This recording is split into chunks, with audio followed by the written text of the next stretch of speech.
Bonjour à toutes les personnes qui sont connectées. Effectivement, j'étais volontairement en mute le temps d'attendre les dernières connexions, d'attendre 11h05. Normalement, vous devez m'entendre. Ok, top. Donc, je vois que ça fonctionne. Je vous propose qu'on commence parce on a une heure ensemble, maintenant une petite heure, et on a pas mal de choses à vous présenter.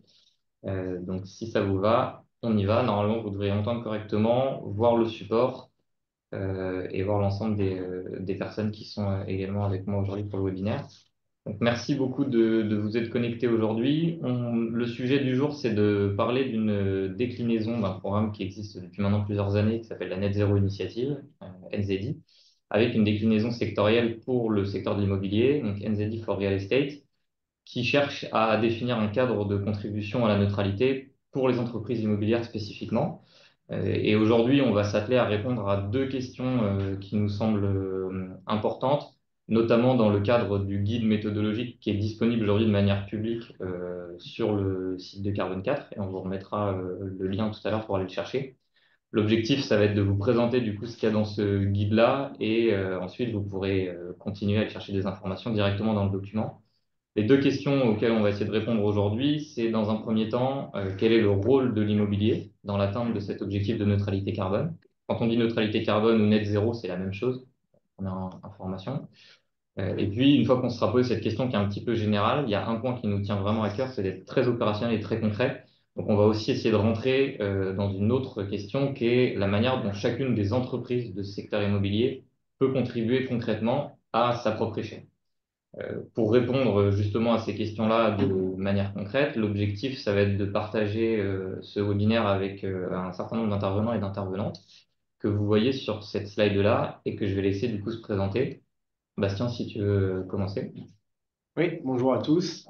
Bastien Bouteloup, directeur d'ingénierie chez William Pichimo. Et William Pichimo, on est une marque du groupe Altaria. Merci Bastien. Marjolaine. Bonjour à tous, Marjolaine Grisard, je suis directrice RSE du groupe Nexity et donc en charge de tout ce qui est performance durable et accélération de notre transition écologique. Merci Marjolaine. Moi, c'est Arthur Rollon, donc je suis ingénieur chez Elliott, donc sur tous les sujets carbone à plusieurs échelles, donc aussi bien projet bâtimentaire que projet urbain, et aussi trajectoire de parc immobilier. Merci Arthur. Du coup, pour ma part, donc, moi je suis chef de projet au sein de Carbone 4 dans la division immobilier. Pour information, on était aussi avec Jeanne Calec sur ce projet-là qui a travaillé avec moi pour des différents mois. Et puis, on a également, dans le cadre de ce webinaire-là, la chance d'avoir Julie Donnet qui est avec nous et à qui je vais céder la parole pour faire une introduction de ce qu'est la Net Zero Initiative, avant d'entrer dans le vif du sujet immobilier. Merci Paco, bonjour à toutes et à tous. Donc moi je suis co-responsable du pôle neutralité chez Carbone 4. Et je vais vous expliquer rapidement la genèse de ce projet. Donc ça commence en 2018 quand Carbone 4 a créé la Net Zero Initiative qui souhaitait proposer aux entreprises un cadre sur la neutralité carbone qui leur permette de faire le pont entre l'enjeu de neutralité physique planétaire et le rôle qu'elles peuvent jouer. Et donc la Net Zero Initiative a rassemblé des entreprises sponsors et un conseil scientifique, notamment des experts et expertes académiques. Et c'est un travail collaboratif qui a abouti, déjà dans un premier temps, à clarifier le concept de neutralité carbone à l'échelle de l'entreprise, notamment en bannissant le concept qu'on considère contre-productif de compensation carbone et en positionnant l'entreprise comme contributrice à la neutralité carbone planétaire au sein d'un système collectif et en déployant des efforts sur le long terme. Voilà. Tu peux aller à la slide suivante, Paco. Ce travail a aussi abouti à proposer ce fameux cadre pour aider les entreprises à clarifier, expliciter leur contribution climat à la neutralité. Et c'est un cadre qui s'articule autour de ce qu'on appelle trois piliers, piliers A, B, C. Les deux premiers piliers A et B portent sur la réduction des émissions de gaz à effet de serre, que ce soit via l'empreinte carbone, les réflexions sur l'empreinte carbone de l'entreprise, donc ça c'est le pilier A, ou via les réflexions sur les produits et services que les entreprises vont mettre sur le marché qui vont aider les autres à se décarboner. Donc ça, c'est le pilier B. Et ça comprend aussi tout ce qui est finance climat, dès lors que les projets aident à réduire les émissions de gaz à effet de serre. Et enfin, le dernier pilier, le pilier C, lui, porte sur toute autre chose. Il s'agit du développement des puits de carbone, qu'on peut appeler aussi séquestration. Voilà. Et donc, à l'issue de ce travail, on s'est dit, si on veut tenir compte des enjeux spécifiques propres à chaque secteur d'activité, propres à chaque métier, si on veut aussi que ces métiers puissent se saisir, enfin, s'approprier ces concepts, on a intérêt, enfin, ça paraît assez incontournable de le décliner à l'échelle des métiers. Et donc, c'est ce qu'on a cherché à faire dans différents secteurs, comme le textile, l'IT, et c'est ce qu'a fait l'équipe, là, NZD for Real Estate. Et donc, c'est le travail qui va vous être présenté ce matin. Voilà. Donc, je redonne la parole à Paco. Merci, Julie. Alors, j'avance sur le support.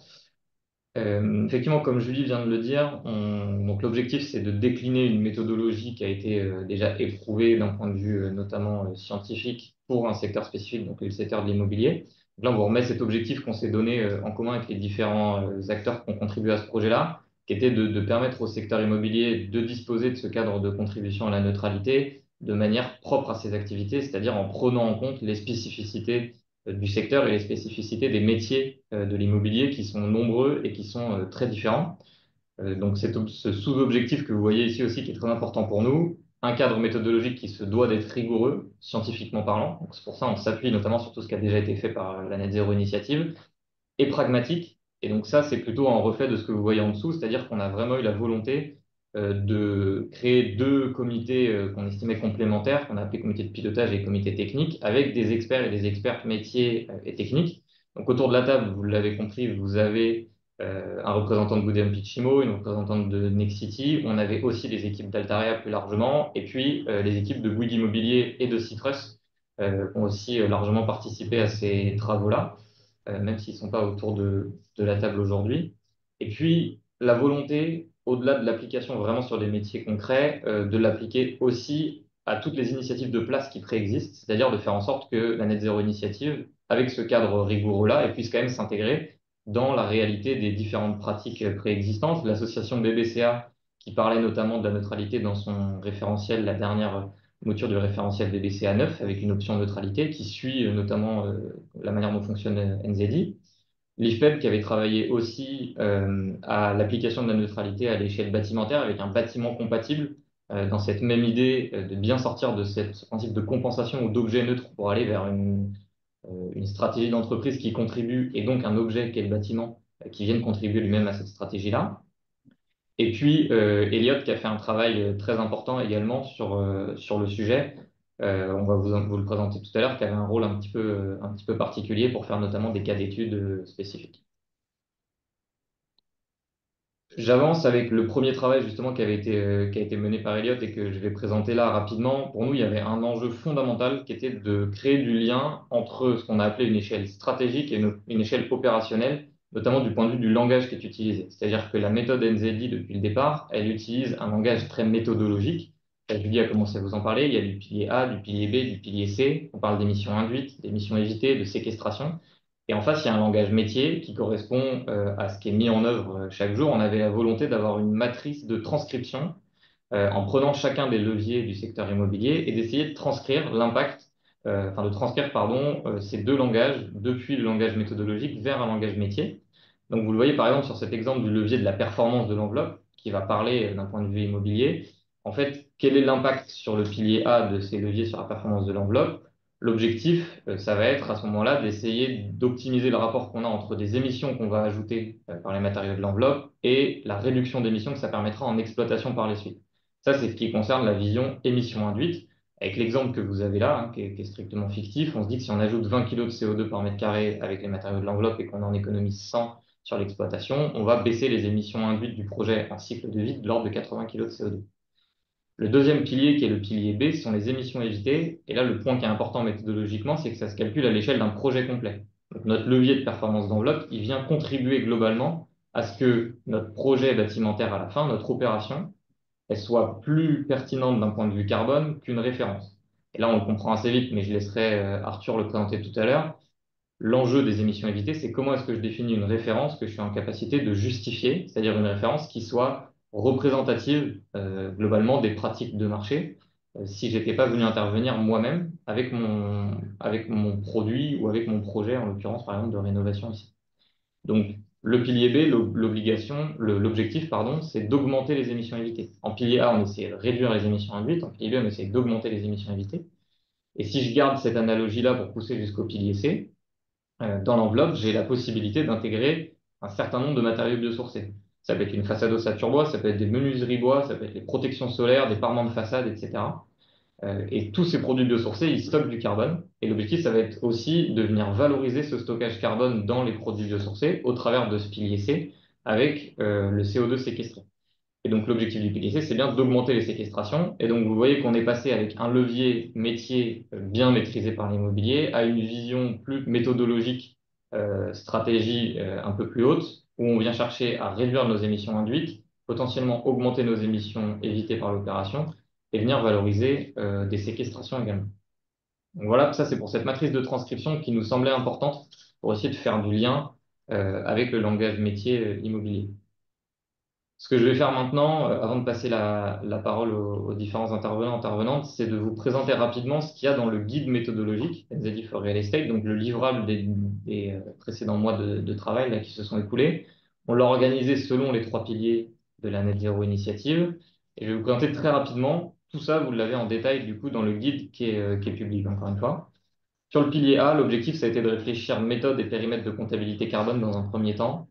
Ça veut dire quoi? Ça veut dire comparabilité entre les méthodologies et les acteurs, interroger l'exhaustivité. Je prends un exemple, une foncière commerciale, est-ce qu'elle compte ou non les émissions liées au déplacement des visiteurs dans ces centres commerciaux? C'est un point extrêmement important, notamment en termes de comparabilité pour ces acteurs-là.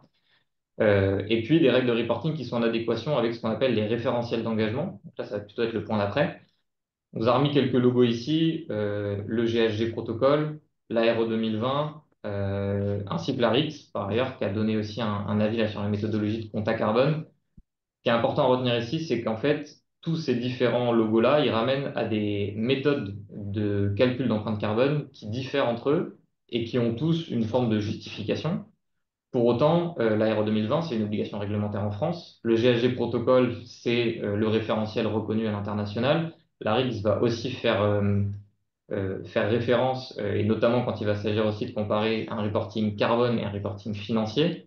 Donc en fait, l'objectif dans ce guide-là, ça a aussi été d'interroger ces différentes méthodes et de voir comment on pouvait les mettre en mouvement ensemble et les faire correspondre les unes les autres. Sur la partie trajectoire de réduction d'émissions, on est venu interroger la nouvelle version de la Science Based Target Initiative, SBTI, qui a été sortie pour les bâtiments, qui interroge notamment une trajectoire sectorielle sur les matériaux, une trajectoire sur l'énergie. Là, je reviens sur ce que je disais sur le GHG protocole tout à l'heure. Si on passe d'une vision SBT, je dois réduire de 40% par exemple dans 10 ans, d'un point de vue générique, à une vision qui nous dit dans 10 ans, je dois atteindre X kg de CO2 par mètre carré sur mes matériaux, il va falloir que tout le monde compte de la même manière l'empreinte carbone des matériaux. Donc il y a un enjeu d'homogénéité, d'où le premier point. Une ambition qui se renforce quand même en 1,5 degré, une vision dite whole building approach qui correspond à une comptabilité de 100% des émissions d'exploitation côté foncière, qu'on soit bailleur ou, enfin, une fois qu'on est bailleur, qu'on compte les parties communes et les parties privatives, et puis des obligations de sortie des fossiles qui sont en train d'arriver fortement sur le neuf et sur l'existant, notamment dans SBTI. Et puis sur la droite, vous retrouvez les leviers de décarbonation qui sont le travail que je commençais à vous présenter tout à l'heure, qui a été mené notamment par Elliott avec la question de l'enveloppe. C'est valable sur les autres leviers. Côté pilier B, on est venu définir on va dire 3 grands axes même. Le premier, c'est notamment des garde-fous très importants quand on veut générer des émissions évitées par son activité. Quel garde-fou à l'échelle de l'entreprise? Une entreprise, elle doit déjà s'être engagée à réduire ses propres émissions induites avant de commencer à faire des émissions évitées, notamment à l'échelle du projet. Est-ce qu'on peut faire des émissions évitées sur un projet qui est encore avec des énergies fossiles? Est-ce qu'on peut générer des émissions évitées avec un projet neuf qui artificialise fortement? Donc, c'est tous ces garde-fous-là qu'on vient poser pour être sûr que cet indicateur d'émissions évitées garde tout son sens. Et puis, c'est quand même un indicateur très nouveau, donc on a voulu rentrer vraiment dans le détail avec des cas d'études très concrets. Ça, c'est les travaux qu'Arthur vous présentera en partie, puisqu'il vous présentera la partie cas d'études émissions évitées pour la rénovation, sachant que ça a aussi été fait pour un projet neuf, mais ça peut paraître contre-intuitif, il peut y avoir des émissions évitées sur un projet neuf. Et puis en annexe du guide, il y a ce qu'on appelle la boîte à outils pilier B. Pour celles et ceux qui connaissent NZD, c'est quelque chose d'assez classique où on vient expliquer d'un point de vue méthodologique comment calculer des émissions évitées en fonction du cas où je suis dans une rénovation qui précède une cession, une rénovation d'un bâtiment qui reste dans mon portefeuille, ou des émissions évitées pour un projet neuf, des émissions évitées pour un élément de mobilité autour de mon bâtiment. C'est tous ces éléments-là qui sont explicités méthodologiquement dans la boîte à outils. Et je termine sur le pilier C pour vous expliquer aussi rapidement ce qu'on retrouve là-dedans. La première chose, ça a été quand même d'interroger le rôle de l'immobilier dans la séquestration, puisque la SNBC nous dit qu'aujourd'hui l'immobilier doit jouer un rôle important dans la séquestration carbone avec les produits bois vie longue. Comment est-ce qu'on interroge l'utilité aujourd'hui de ce fameux indicateur stock C en RE 2020? Comment est-ce que ça peut devenir potentiellement demain un indicateur plus fort qu'un indicateur simplement informatif? On parle aussi là-dedans du label bas carbone, qui nous donne une méthode de comptabilité de ces séquestrations, potentiellement pour générer des crédits, mais qui pourrait aussi être utilisée plus largement simplement pour quantifier les séquestrations, déjà dans un premier temps. Ensuite, si on veut avoir le pilier C comme une contribution complète, il va falloir poser des objectifs de séquestration. Donc, on interroge une méthode aussi qui est propre à NZI au global pour s'engager sur des objectifs de séquestration qui ne correspondent pas à une compensation. Donc, on ne vient pas compenser 100% de ces émissions. On vient en réalité contribuer à de la séquestration en fonction d'objectifs, notamment du territoire sur lequel on est implanté. Ça, je vous laisserai regarder un petit peu plus en détail. Et puis, la dernière partie sur la droite, toute la séquestration dans la chaîne de valeur qui est très importante, évidemment, dès lors que vous pouvez le faire au sein de vos propres activités. Mais Julie le rappelait tout à l'heure, il y a encore une partie de finance carbone qui est importante, notamment pour la séquestration. Dès lors qu'on commence à financer des projets de séquestration, se pose la question d'avoir une feuille de route bien définie pour être en capacité notamment de prendre en compte des externalités comme la biodiversité, comme l'eau, ou même en dehors des problématiques environnementales. Donc on vient remettre dans ce guide-là aussi toute une réflexion sur la feuille de route séquestration. Voilà pour ces éléments-là. Je vous propose de passer la parole à Bastien et Marjolaine. Bastien, je peux commencer par toi avec ce que je viens de présenter d'un point de vue un petit peu générique. Est-ce que tu pourrais nous expliquer de ton côté, côté Woody Pitch, voire groupe Altarea, pourquoi est-ce que finalement ça fait sens de passer à une approche triple comptabilité, pilier A, pilier B, pilier C, au-delà de l'approche historique émission induite? Oui, merci Paco. Pour un groupe comme Altarea et a fortiori pour une marque comme William Pichimo, euh, l'important déjà, c'est d'agir stratégiquement et efficacement sur notre impact climatique dans un groupe qui a de nombreux métiers qui sont tous différents et qui ont des, euh, des externalités qui peuvent être très différentes. Euh, on connaît tous les grands chiffres de l'impact climatique de l'immobilier. Et donc, il est nécessaire pour nous d'avoir une approche qui soit basée sur les trois piliers, c'est-à-dire d'abord, on réduit les émissions induites, nos émissions induites, on réduit les émissions induites des parties prenantes avec lesquelles on travaille, et enfin, on s'intéresse à la contribution à la neutralité à l'échelle ou proportionnellement aux émissions induites qu'on a nous-mêmes induites, tout simplement. Euh, L'autre point qui était important pour nous dans cette méthode NZI, c'était d'avoir aussi une méthodologie claire, puisque comme tu l'as rappelé, il y a plusieurs réglementations, il y a plusieurs méthodes de travail, qu'elles soient françaises ou européennes, qui sont assez mouvantes et des fois il est compliqué de se retrouver au sein de ces différentes méthodes de calcul. Donc l'intérêt qu'on apportait à NZI, c'était tout simplement de pouvoir avoir une vision globale sur nos émissions, sur les émissions de nos parties prenantes et sur la contribution à la neutralité qu'on pourrait avoir en tant que groupe et en tant que marque au sein du groupe Altaria. Ok, merci beaucoup. Euh, Marjolaine, même question de ton côté. Pour Nexity aujourd'hui, l'intérêt finalement de passer à cette vision triple comptabilité par rapport à la vision, encore une fois, historique qui était focalisée sur les émissions induites. Oui, tout à fait. Donc, en fait, Nexity, vous connaissez, on est principalement promoteur pour le logement, mais on fait également du bureau. On est également un des premiers aménageurs privés. On le sait, on est en tant que promoteur finalement en haut de la chaîne de valeur. On est donneur d'ordre. On va créer en fait les opérations quand on fait du montage immobilier. Donc, on a une vraie responsabilité. On a une responsabilité sur la chaîne de valeur dans ce secteur, on l'a dit, et on le sait, qui est très carboné. mais qui est aussi un secteur qui est local. Voilà, on fait aussi finalement des opérations qui sont uniques et on a cette responsabilité d'embarquer, d'entraîner, de faire monter en compétence toute la chaîne de valeur. Donc, on parle de quoi? On parle d'entreprises du BTP, grosses, des PME, on parle des architectes, on parle aussi des services locaux. Donc, pour nous, Nexity, on a cette responsabilité forte de transition en matière de climat. Ce qui se passe, en tout cas, ce qui s'est passé ces dernières années dans le groupe, c'est qu'on a été pas mal pionniers sur ce pilier-là, sur les émissions induites. On a fait des bureaux bois dès les années 2010. On a fait des calculettes carbone où, en fait, pour toutes nos opérations, on en avait à peu près 200 par an. On faisait un calcul de tout le cycle de vie de l'opération. Vous savez qu'on compte finalement les émissions carbone de tout le cycle de vie d'une opération, donc avec l'ensemble du poids carbone des matériaux et puis l'utilisation du bâtiment pendant 50 ans. Et ça, on va le compter en fait sur une seule année. Et puis, ce qu'on a fait, c'est qu'on a finalement défini une trajectoire carbone 2030 dès 2018. Et puis en 2022, on a rehaussé cette trajectoire à un niveau qui a été certifié SBTi 1,5 degré, qui correspond à une diminution en poids carbone par mètre carré, parce que ça nous semblait important, à côté du volume, d'avoir aussi un niveau de performance qu'on pouvait déployer sur toutes nos opérations. Donc un niveau de baisse de près de 40% en un peu moins de 10 ans. Et tous ces sujets-là, en fait, on a donc, par cet engagement SBTI, pris cet engagement de contribution, bien sûr, à la neutralité planétaire.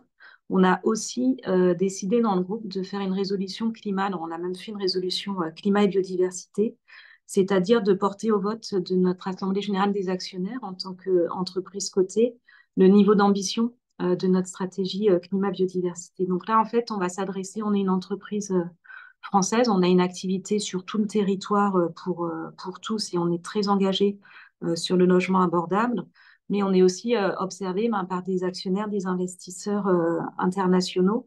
Donc on se doit aussi d'avoir une communication qui soit extrêmement robuste et extrêmement claire et qui définisse bien notre niveau d'ambition par rapport aux meilleures pratiques.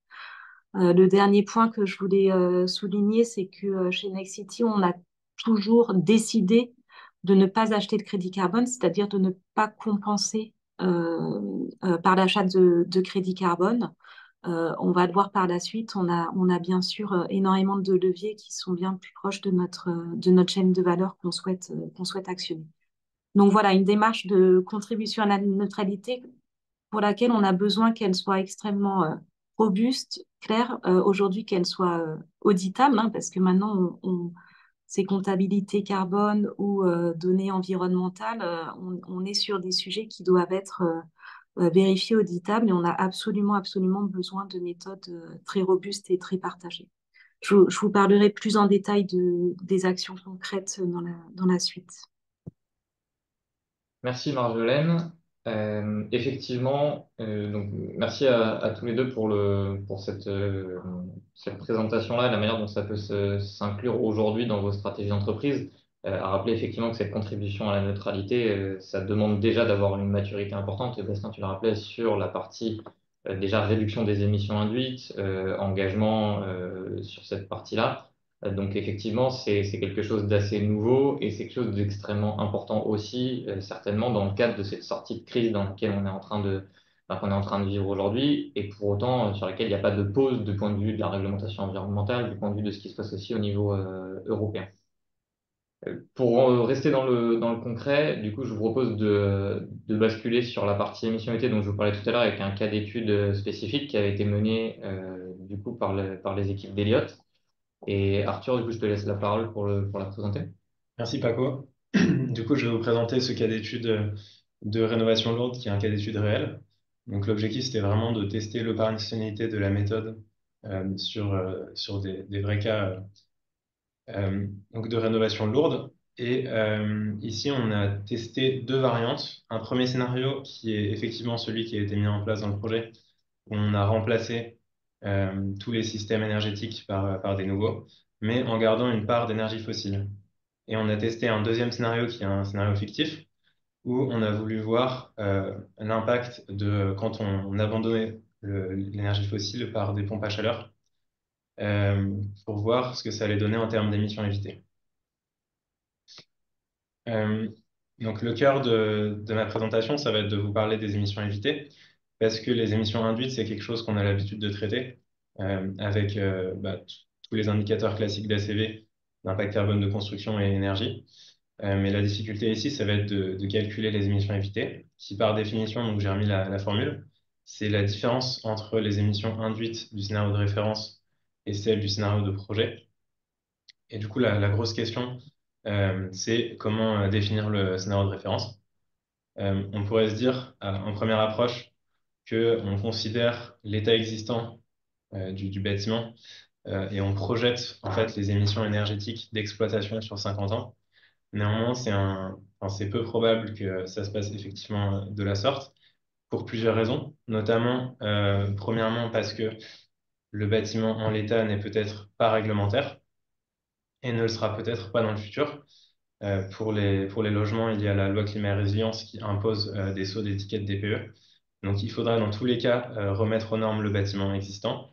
Et en plus de ça, il faut qu'on prenne en compte une décarbonation prospective de l'énergie et des matériaux. Donc, maintenant, je vais rentrer dans le détail de comment on a construit le scénario de référence d'un point de vue des émissions énergétiques, premièrement, et ensuite pour la partie matériaux. Donc là, cette courbe, je vous présente donc les émissions énergétiques annuelles du scénario projet en gris et du scénario de référence en rouge. Donc le scénario projet, on a des émissions qui vont être constantes sur 50 ans. À comparer avec le scénario de référence, on commence avec les émissions énergétiques annuelles de l'état existant.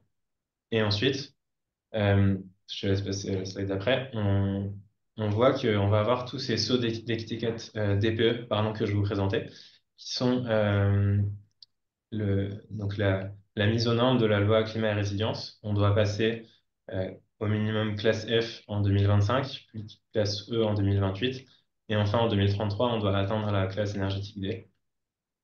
Donc finalement, quand on fait la somme de toutes ces émissions énergétiques annuelles, ça nous donne 680 pour le scénario de référence, à comparer du coup aux 540 du scénario projet. Et du coup, voilà, maintenant on va passer aux matériaux. Donc, pour construire le scénario de référence sur les matériaux, on est reparti de l'ACV projet qui nous donnait un impact carbone de la construction de l'ordre de 470, qui est réparti en deux budgets. Donc, il y a un premier budget qui est les travaux énergétiques. Donc là, c'est tous les postes qui vont avoir un impact sur les émissions énergétiques, avec notamment les lots techniques avec CVC ou les lots d'enveloppe avec tout ce qui va être lié à l'isolation notamment. Et ensuite, tout le reste va être dans un budget qu'on appelle les travaux de qualité d'usage. Donc ça va être tous les matériaux qui ne vont pas avoir un impact direct sur les émissions énergétiques, mais qui peuvent avoir, par exemple, qui peuvent mener à une amélioration de la qualité d'usage du bâtiment. Avec, ça peut être, par exemple, des lots structurels ou des lots intérieurs. Donc, pour calculer le scénario de référence, on a considéré à chaque fois une partie de ces deux budgets-là. Donc, premièrement, pour le budget de travaux énergétiques, on a considéré la part qui nous permet de passer de la classe G, qui est l'état existant, à la classe D pour atteindre la réglementation en 2033 de la loi climat et résilience. Et la deuxième partie, c'est les travaux de qualité d'usage, avec une partie qu'on a considérée nécessaire pour rendre le bâtiment habitable, parce qu'en l'état, en fait, il était dans un état relativement vétuste, et du coup, on a considéré notamment des reprises structurelles qui permettaient de le rendre habitable. Donc, en sommant ces deux budgets-là, finalement, ça nous donne un impact carbone de 200 kg de CO2 par mètre carré. Donc, vous pourrez retrouver ces valeurs à la slide suivante, qui est tout simplement la matrice de transcription des piliers A, B, C et donc de la référence et du projet. Donc là, c'est les valeurs que je vous ai présentées des slides précédentes, avec pour la référence un impact carbone des matériaux de 200 kg, 680 kg pour l'impact carbone de l'énergie, Et pour le projet, donc on a ces émissions induites qui, en sommant l'impact carbone des matériaux et l'impact carbone de l'énergie, donnent des émissions induites de l'ordre de 1000 kg de CO2 par mètre carré. Donc là, ce qu'il faut savoir, c'est que euh, par simplicité, je ne vous ai pas encore présenté quelque chose qu'on a pris en compte dans le calcul, mais qui sont en arrière-plan de ces valeurs, c'est la prise en compte de la décarbonation de l'énergie et des matériaux.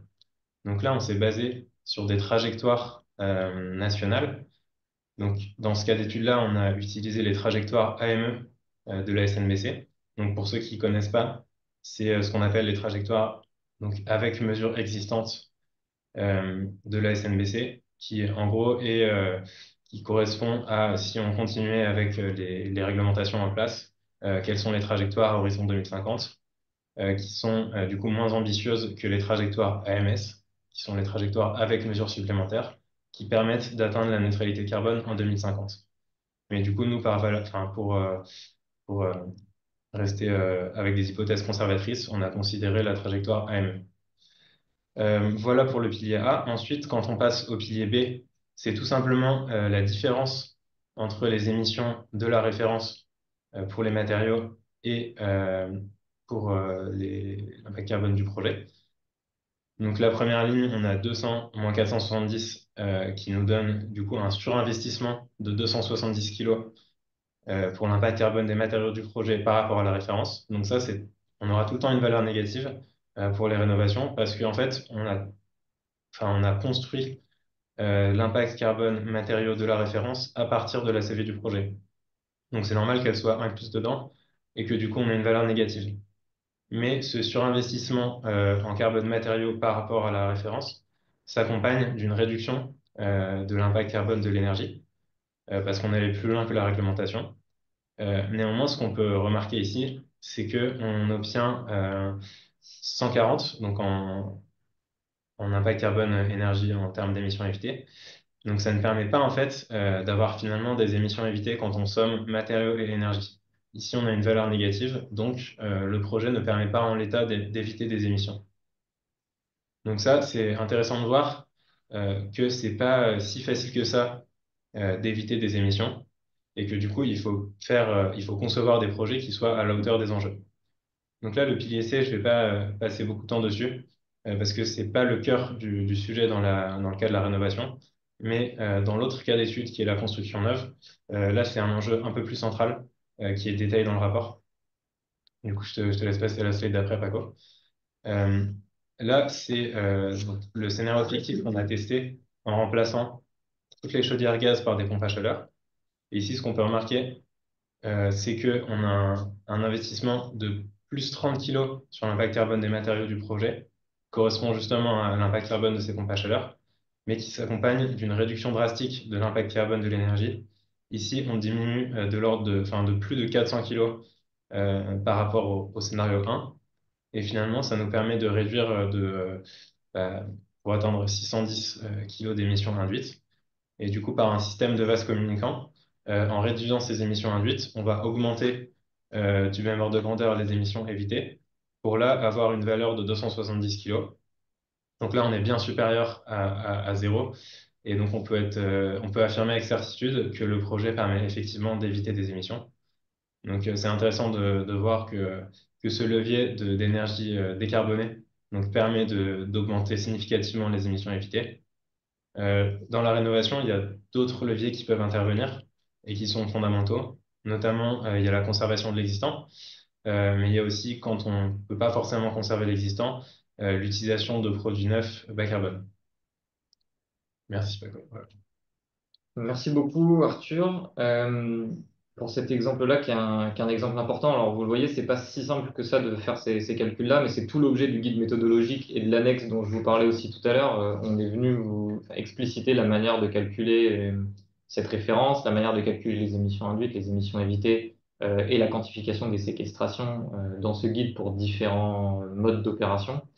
L'idée, c'est quand même aussi de comprendre que cet indicateur d'émissions évitées, il est potentiellement très puissant, il est extrêmement important, notamment pour l'activité de rénovation qui est vouée à prendre de plus en plus de place.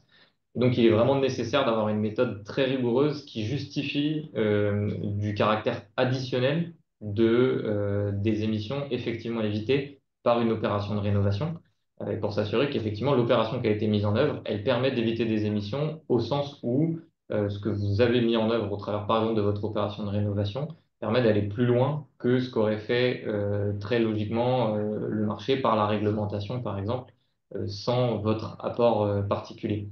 Donc c'est vraiment ça qu'il faut voir dans les émissions évitées et dans cet exemple spécifique. On termine sur cette partie concrète aussi. Je vais redonner du coup la parole à Bastien et Marjolaine. Et Bastien, du coup, je commence par toi. Euh, sur enfin, côté Woody Allen Pitch aussi, tout à l'heure, tu nous as parlé de l'intérêt de basculer vers une approche triple comptabilité avec ces trois piliers-là. Est-ce que du coup, tu peux nous dire un peu plus spécifiquement comment est-ce que ça se traduit aujourd'hui dans les activités de Woody Allen et potentiellement d'Altaria aussi plus largement? Oui, bien sûr.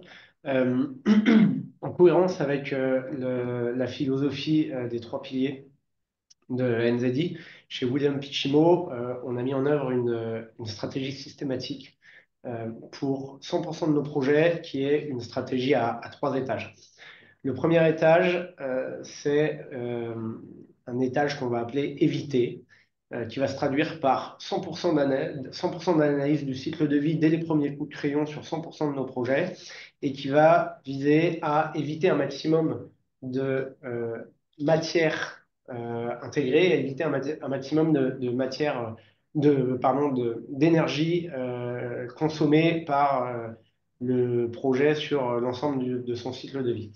Donc, c'est tout simple, ça se traduit concrètement et assez simplement par la recherche de compacité, de la recherche de sobriété matière, de la recherche de sobriété énergétique avec l'utilisation d'enveloppes énergétiques plus performantes.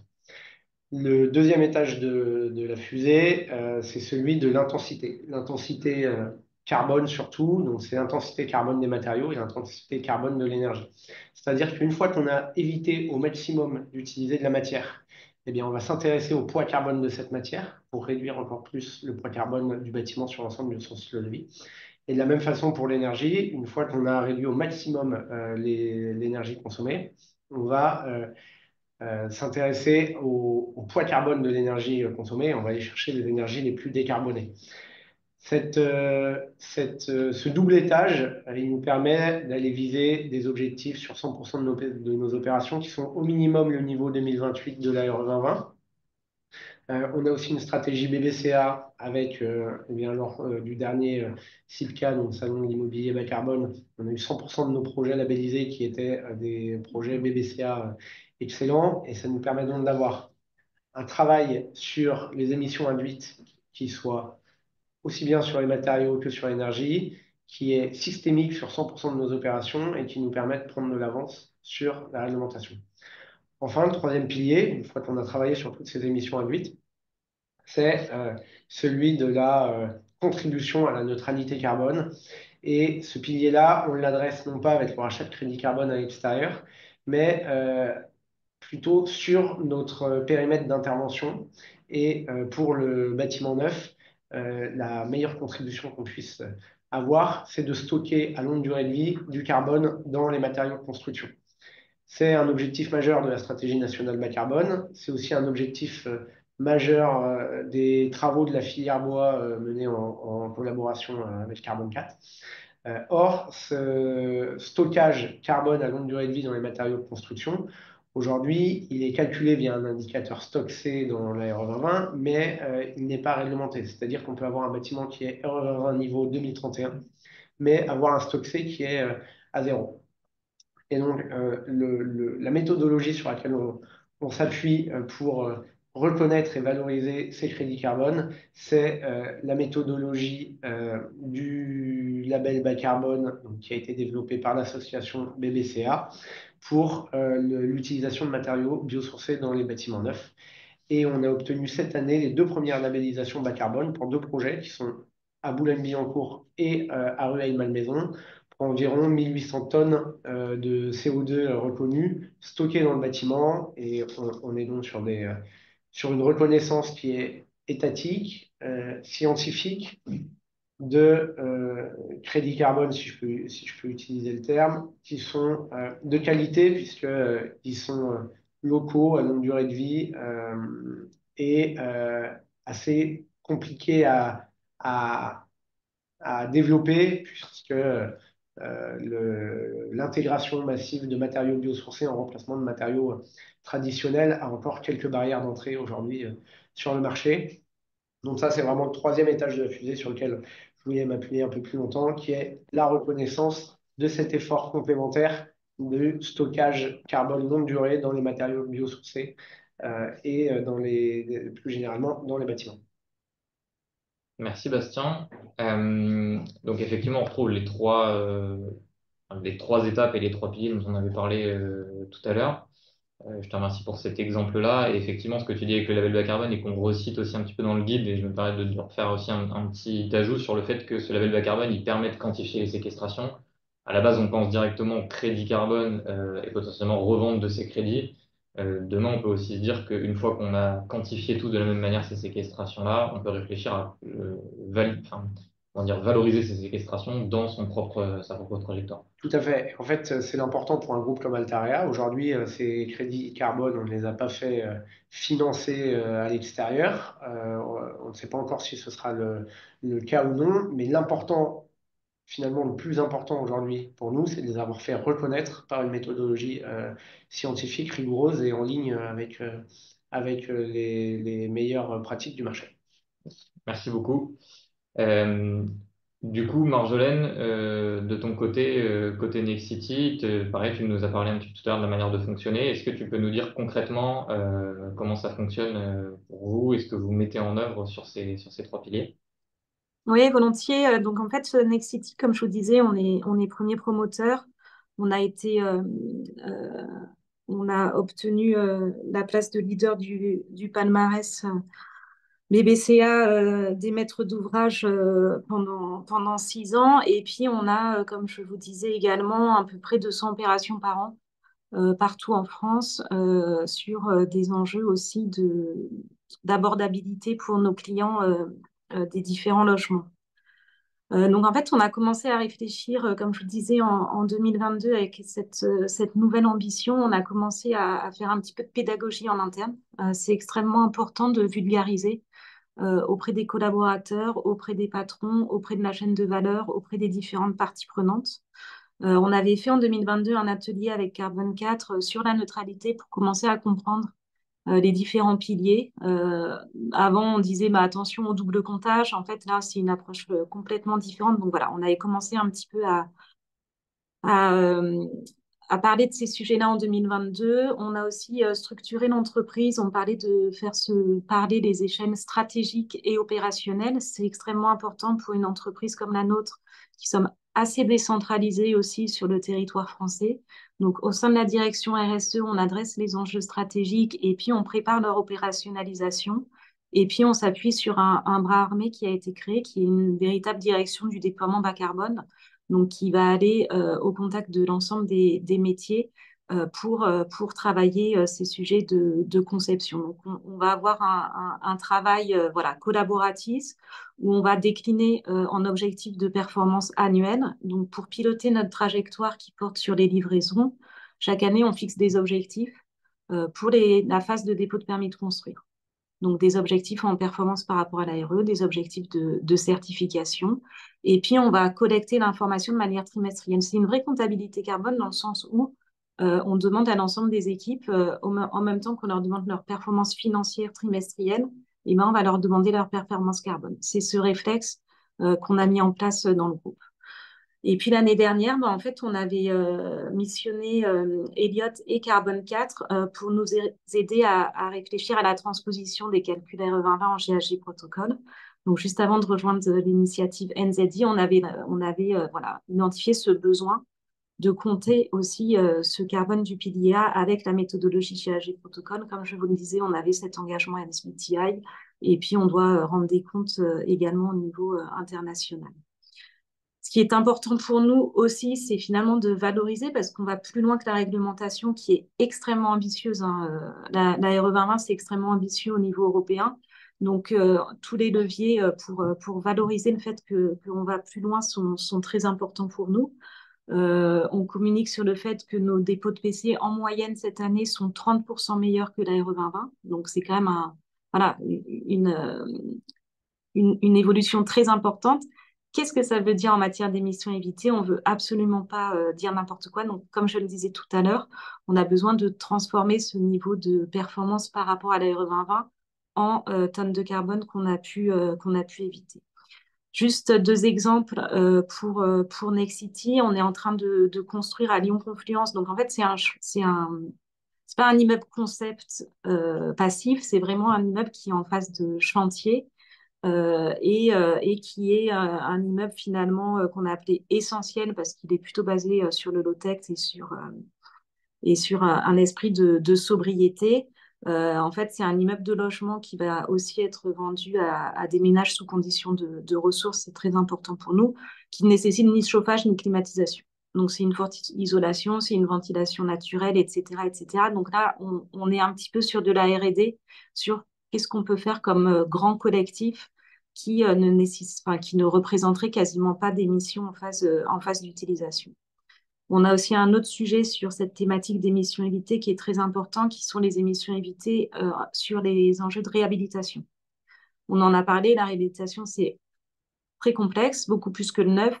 C'est parfois contre-intuitif, donc on a absolument besoin aussi de valoriser ces éléments-là dans la réhabilitation. Chez Nexity, on a un objectif assez rapidement d'atteindre plus de 20% de notre production en réhabilité.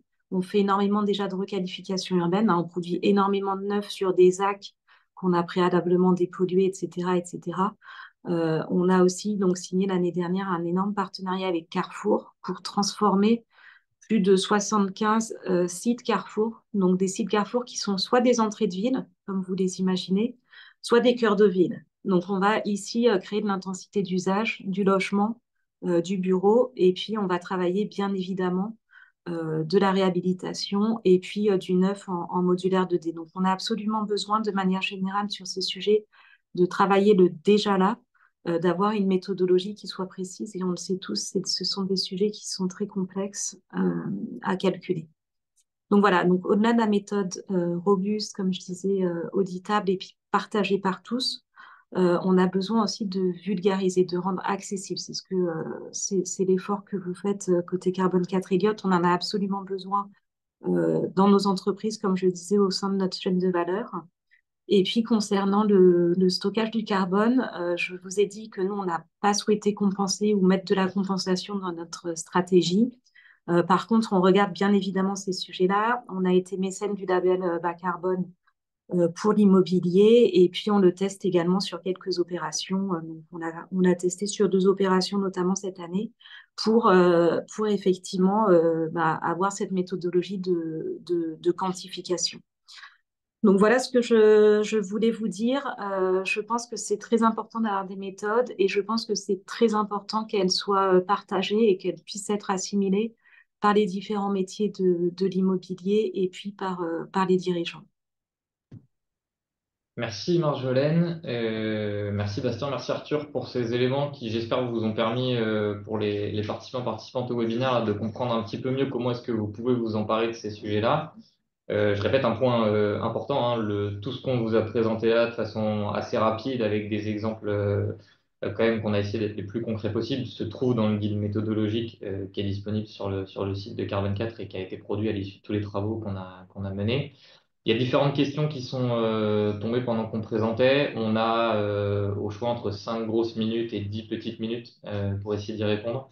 Si vous avez d'autres questions, n'hésitez pas aussi à les poser là ou à nous écrire par la suite si on n'a pas eu le temps de les traiter. Je vais les prendre dans l'ordre et puis je répartirai peut-être la parole en fonction des questions. Euh, on avait une première question d'Estelle qui nous demandait donc comment définir le scénario de référence pour un immeuble qui ne serait pas résidentiel, et donc en l'occurrence non concerné par la suppression des passoires de la loi climat résilience. Effectivement, là, l'exemple qu'on donne, c'est pour un immeuble résidentiel. L'idée générale, c'est qu'il faut que la situation de référence soit représentative de ce qui se serait passé sans une opération particulièrement, enfin avec un objectif d'additionnalité particulier. Donc, ce qu'on dit, c'est que l'immeuble résidentiel il aurait dû suivre les obligations de la loi climat résilience. Si maintenant je prends un immeuble de bureau, il va devoir suivre, par exemple, les obligations du dispositif éco-énergie tertiaire, donc il n'y soit pas soumis. Et donc, on va fonctionner de la même manière, avec les objectifs à 2030, 2040 et 2050 quand on va projeter. Et on va faire exactement l'exercice qu'Arthur a présenté là, mais sur la base du dispositif éco-énergie tertiaire. Je rajoute un point qui est important parce que c'est pas nécessairement simple à voir ici dans ce qu'on vous présente, dans la démarche Net Zero Initiative et notamment la définition de la référence pour les émissions évitées. Là, on vous parle de bâtiments. Encore une fois, c'est valable pour plein d'autres secteurs et on l'a décliné pour apparel and footwear, pour l'énergie, pour l'IT. La définition du scénario de référence, elle est pas tous les scénarios de référence ne sont pas exhaustifs dans le guide méthodologique et c'est pas l'objectif. L'objectif, c'est que vous puissiez vous en emparer et définir votre scénario de référence sur la base des garde-fous et sur la base des règles globales qu'on a transcrites dans ce guide méthodologique-là. Il y aura plein de cas particuliers. L'objectif, c'est de réussir à démontrer que la situation de référence, elle est représentative, encore une fois, de ce qui se serait passé par les pratiques de marché sans votre opération additionnelle. Et la deuxième chose, c'est quand vous avez une hypothèse à prendre, il faut que cette hypothèse elle démontre aussi une certaine forme d'hypothèse conservatrice en ce qui concerne la quantité d'émissions évitées produites. Moi, ça me permet de rebondir avec ce point-là sur la deuxième question de Guillaume sur notamment par rapport au cas d'étude, la question du renouvellement des produits et équipements de la référence, avec le risque de pénaliser le projet si on ne considère pas le même périmètre de renouvellement de produits et équipements entre référence et projet. Effectivement, ça constitue un risque. La question des périmètres, c'est la question fondamentale.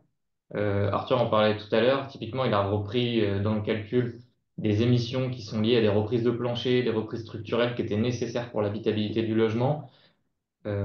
En toute transparence, ça peut rester assez subjectif. C'est-à-dire qu'en fait, il va falloir être en capacité de justifier la raison pour laquelle vous avez pris ce périmètre-là dans la référence et donc ajouter des émissions à la référence parce qu'on estime que l'immeuble n'était pas habitable sans ces travaux-là.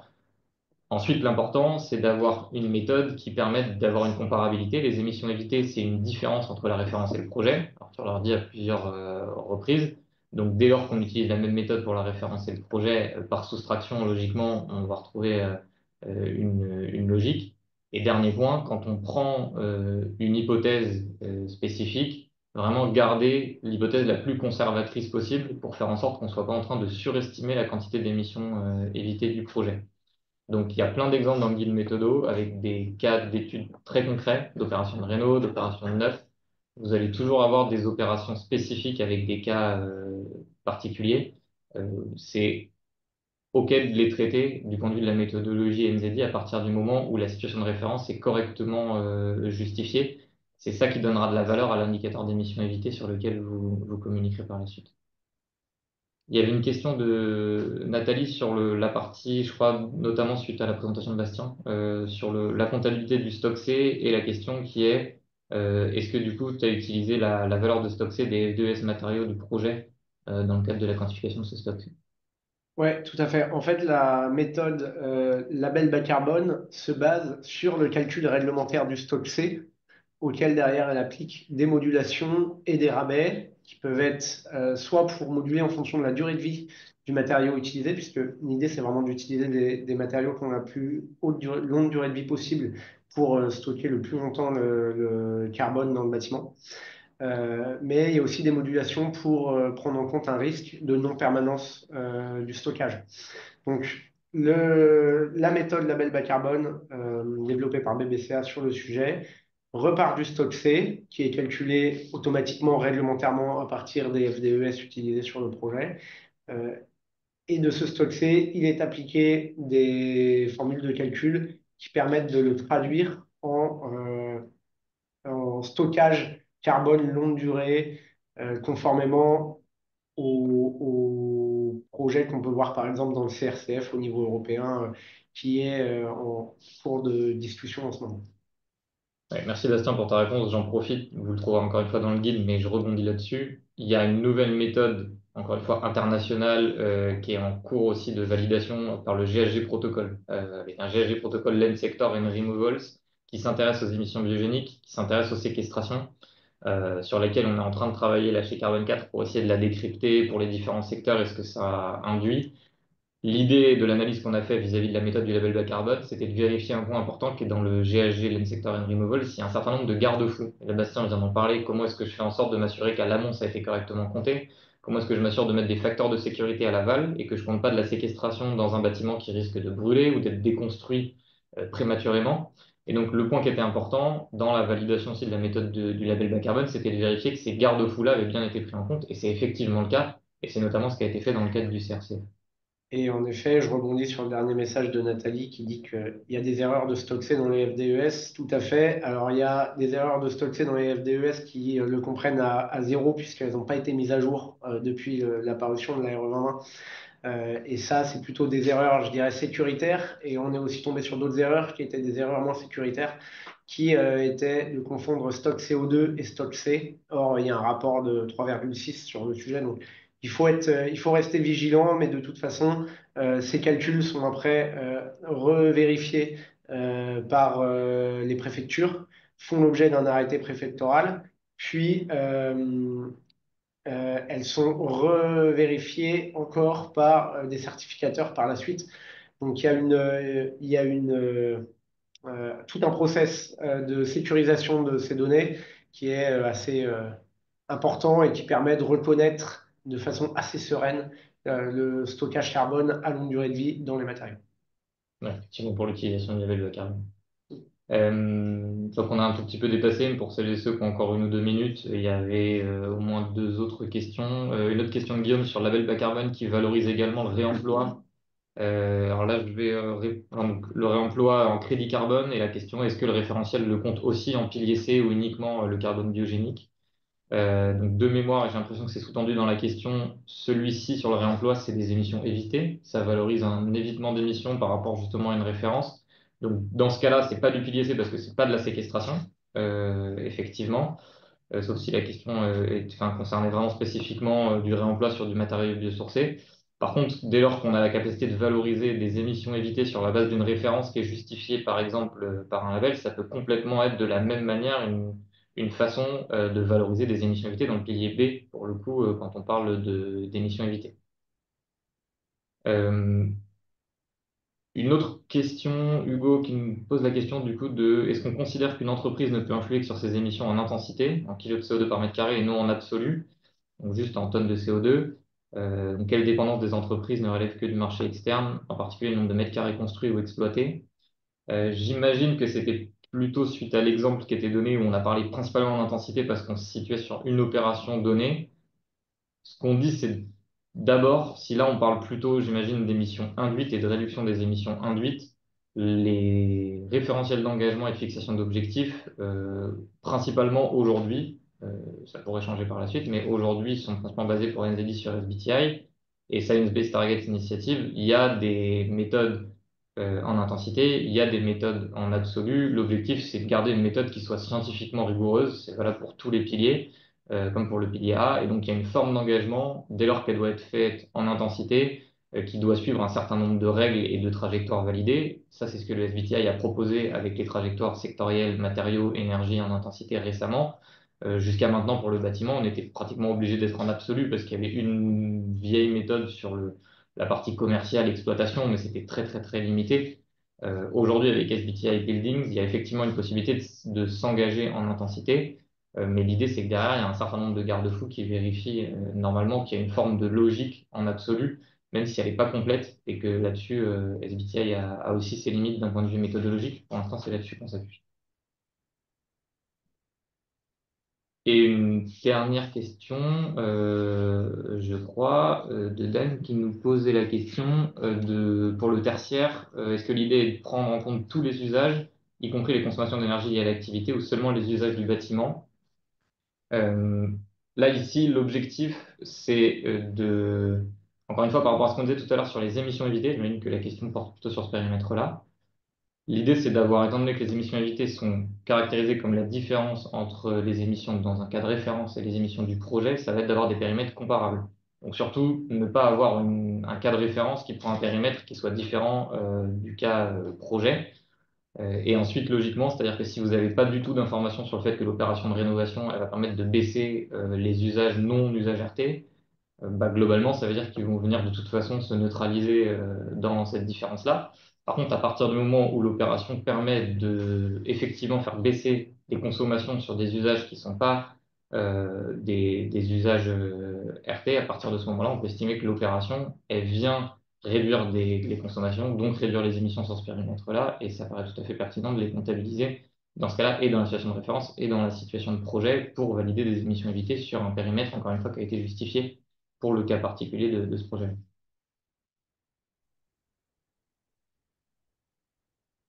Il est midi 5 passé. Je crois qu'on n'a plus d'autres questions, à moins que quelqu'un en ait une dernière pour la route.